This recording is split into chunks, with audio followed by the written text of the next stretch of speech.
নমস্কার, সুপ্রভাত। তো যথারীতি প্রিপোজিশনের আলোচনার পর আজ চলে এলাম কনজাংশনের আলোচনা নিয়ে। কনজাংশন নাম শুনেই বোঝা যাচ্ছে যে এই ধরনের শব্দ কনজাংক্ট বা সংযোগ স্থাপন করে। সংজ্ঞায় আসলে বলতে হয় যে যে সমস্ত পার্টস অফ স্পিচ দুই বা দুইয়ের বেশি ওয়ার্ড, ফ্রেজ, ক্লজ এবং সেন্টেন্সকে যুক্ত করে সেই সমস্ত পার্টস অফ স্পিচকে বলা হয় conjunction. Example, I read and he writes. তো এইখানে এই আই রিড এবং হি রাইটসটাকে যুক্ত করছে অ্যান্ড, তো সেই কারণে অ্যান্ড হচ্ছে কনজাংশন। বোঝা গেল? কনজাংশনের আরও কিছু এক্সাম্পল হচ্ছে but, yet, still, both, as well as, therefore ইত্যাদি। প্রকারভেদ। কনজাংশন মূলত দুভাগে বিভক্ত। এক হচ্ছে কোঅর্ডিনেটিং কনজাংশন আর দুই হচ্ছে সাবঅর্ডিনেটিং কনজাংশন। তো কোঅর্ডিনেটিং কনজাংশন আবার চার ভাগে বিভক্ত। তো পুরো ব্যাপারটা মাথায় তালগোল পাকিয়ে যাওয়ার আগে আসুন একটা ট্রি ডায়াগ্রামের মাধ্যমে দেখে নিই যে কনজাংশনের ভাগটা ঠিক কী রকমের হয়। কনজাংশনকে ভাগ করা হয়েছে দুভাগে, কোঅর্ডিনেটিং কনজাংশন এবং সাবঅর্ডিনেটিং কনজাংশন। কোঅর্ডিনেটিং কনজাংশনকে আবার ভাগ করা হয়েছে চার ভাগে। প্রথমেই আসছে কিউমুলেটিভ বা কপিউলেটিভ কনজাংশন, তারপর আসছে অল্টারনেটিভ বা ডিসজাংটিভ কনজাংশন, তারপর আসছে অ্যাডভার্সেটিভ কনজাংশন এবং শেষে আসছে ইলেটিভ কনজাংশন। তো এই হচ্ছে কনজাংশনের প্রকারভেদ। ক্লিয়ার হয়েছে? তো এবার আসি আলোচনায়। প্রথমেই কোঅর্ডিনেটিং কনজাংশন। যে সমস্ত কনজাংশনের মাধ্যমে দুটি সমমানের মানে ইকুয়াল স্ট্যাটাসের ওয়ার্ড, ফ্রেজ, ক্লজ বা সেন্টেন্সকে যুক্ত করা হয় সেই সমস্ত কনজাংশনকে বলা হয় coordinating conjunction. Example, they wrote letters to him and me. এই যে হিম অ্যান্ড মি, এই হিম আর মি দুটো একই টাইপের শব্দ, এই দুটোকে শব্দকে জয়েন করছে কে? অ্যান্ড। তো সেই কারণে অ্যান্ড এখানে হয়ে যাচ্ছে কোঅর্ডিনেটিং কনজাংশন। বোঝা গেল? উল্টো দিকে রয়েছে সাবঅর্ডিনেটিং কনজাংশন। কি এই সাবঅর্ডিনেটিং কনজাংশন?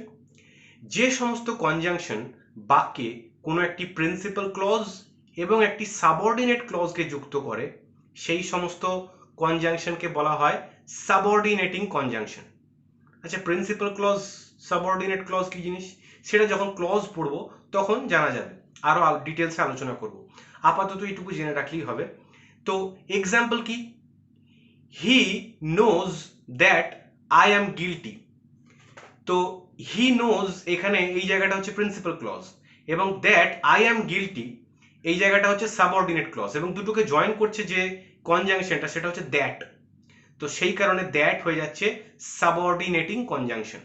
বোঝা গেল? এবার আসি কোঅর্ডিনেটিং কনজাংশনের চারটি ভাগের আলোচনায়। প্রথমেই কিউমুলেটিভ বা কপিউলেটিভ কনজাংশন। কিউমুলেটিভ বা কপিউলেটিভ কনজাংশন কি না, যে সমস্ত কোঅর্ডিনেটিং কনজাংশন শুধুমাত্র অ্যাড করে, শুধুমাত্র যুক্ত করে দুটি ওয়ার্ডকে, তাদেরকে বলা হয় কিউমুলেটিভ বা কপিউলেটিভ কনজাংশন। এক্সাম্পল কি কি রয়েছে? And, also, as well as, not only, etcetera. Alternative বা ডিসজাংটিভ কনজাংশন। অল্টারনেটিভ নামটা শুনেই বোঝা যাচ্ছে যে যে সমস্ত পরিস্থিতিতে দুটো জিনিসের মধ্যে, দুটো বিষয়ের মধ্যে চয়েসের ব্যাপার চলে আসে এবং তখন যে কনজাংশন আমাদের ব্যবহার করতে হয় সেই সমস্ত কনজাংশনকে বলা হয় অল্টারনেটিভ বা disjunctive conjunction. Example, either or, neither nor, or, otherwise, etcetera. Adversative conjunction.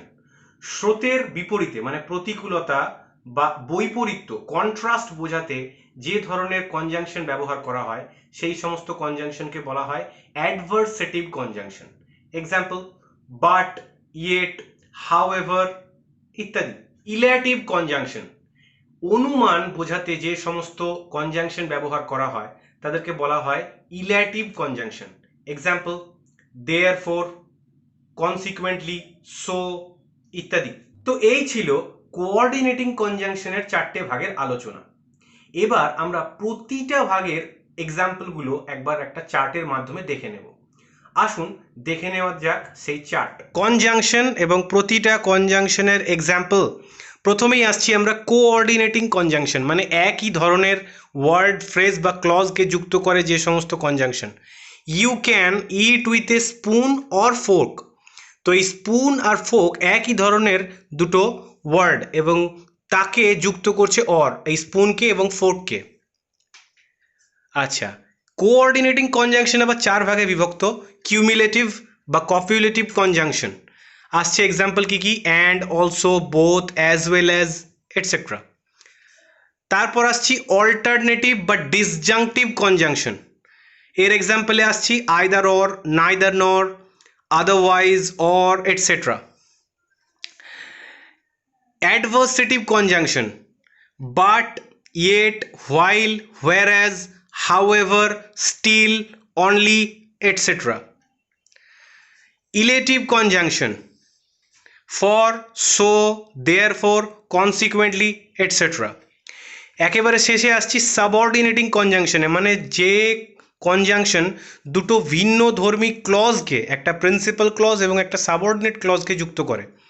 He came when I was দেয়ার, এই যে হি কেম এটা হচ্ছে principal clause, when I was there এটা হচ্ছে সাবঅর্ডিনেট ক্লজ, এবং এই সাবঅর্ডিনেট ক্লজটাকে যুক্ত করছে কি? হোয়েন। তো এখানে হোয়েন হয়ে যাচ্ছে সাবঅর্ডিনেটিং কনজাংশন।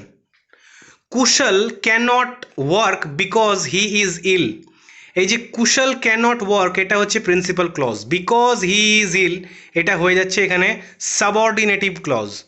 তো এই সাবঅর্ডিনেট ক্লজকে যুক্ত করছে কি? বিকজ। তো সেই কারণে বিকজ হয়ে যাচ্ছে এখানে সাবঅর্ডিনেটিং কনজাংশন। বোঝা গেল?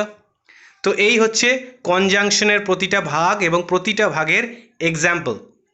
ক্লিয়ার হয়েছে? তো আজ আপাতত এটুকুই। পরের দিন আসবো ইন্টারজেকশনের আলোচনা নিয়ে, এবং পার্টস অফ স্পিচ, যেটা বর্তমানে মহান শিল্পীদের ছোঁয়ায় 2 মিনিটস ম্যাগি নুডলস হয়ে গেছে, সেটা শেষ হয়ে যাবে। তো ততক্ষণ অবধি সকলেই ভালো থাকুন, সুস্থ থাকুন, আবার দেখা হবে।